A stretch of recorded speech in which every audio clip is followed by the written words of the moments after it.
Welcome back to Good Things Utah. Learn all about family heritage from every corner of our state through the power of storytelling. Joining me now for more in this sponsored interview are Doug Jessop and Krista Numbers from Family Heritage Stories.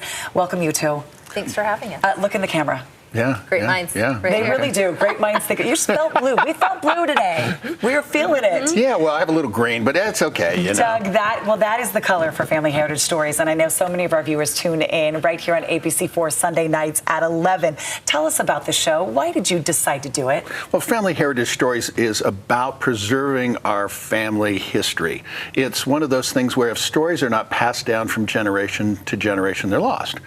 And so the idea is to give everyone else out there ideas and examples of things that they can do. So, I mean, yeah, you can come on the show and we can do that, but we want to make sure that the conversations are being had. So it's like, you know, one of the favorite questions I ask people, and I've asked you, tell me a story about your grandma. The question then becomes is, do your kids and grandkids know your story and your grandparents' story? So that those get passed down generation to generation. The last time you were on, I had a good friend call and say, my mom's in her 80s, and these stories she's forgetting, I want to save those. And that's who we're talking to out there, because you really do want to save these. Can you think of one that really stood out in all the interviews you've done recently? Well, the funny thing is I was just on a cruise, and again, that same question, tell me about your grandma, grandpa. Okay, it's a weird little setup here, but we're in the Arctic Circle. We're in Canada, Greenland area, and I asked somebody that, and he says, yeah, my grandfather was a professional soccer player from Scotland that got recruited in 1912 to come over to, I think it was like New Hampshire. 1912, wow. And so he sent back some money for his wife to come back, and so they bought a ticket on a cruise ship. Okay, well, there was some mix-up and everything. She missed that ship, ended up having to go on a different one. The ship she missed? The Titanic. And how did I know you were going to say that? Oh my gosh, you got to be kidding. So those kind of stories are so cool. And I just got an email from him this morning because now they're in Scotland tracing back where his grandparents lived. What an experience. Isn't it interesting as a kid? You're like, yeah, that's my family. The older you get, the more you appreciate these stories because they make you who you are. Exactly. They're interwoven in your DNA. Krista, I know you're launching a new initiative to support charities and nonprofits through Family Heritage Stories. How can our viewers get involved? Great question. So the two of you have done such a beautiful job of creating this platform for people to tell their stories. And if viewers haven't seen it, I'd invite you to tune in Sunday night at 11.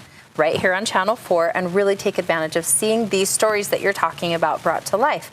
And Doug wanted to take it a step further, and so I know many viewers, we all have a charity or a nonprofit that we are passionate about.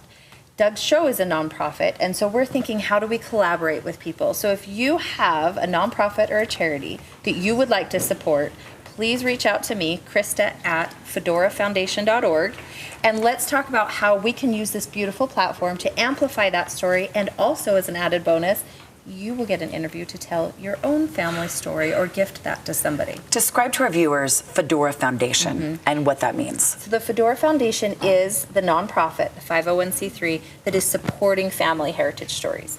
So if you make a donation or are a sponsor for one of the segments, it's tax deductible as a charitable contribution, and then you get to help support people in sharing their stories or sharing your own family story, because everybody has a story to tell. Everyone has one, not just sharing, but preserving them so they're not lost. All right, let's take a sneak peek, everybody, at what is going to be featured this Sunday night at 11 on Family Heritage Stories.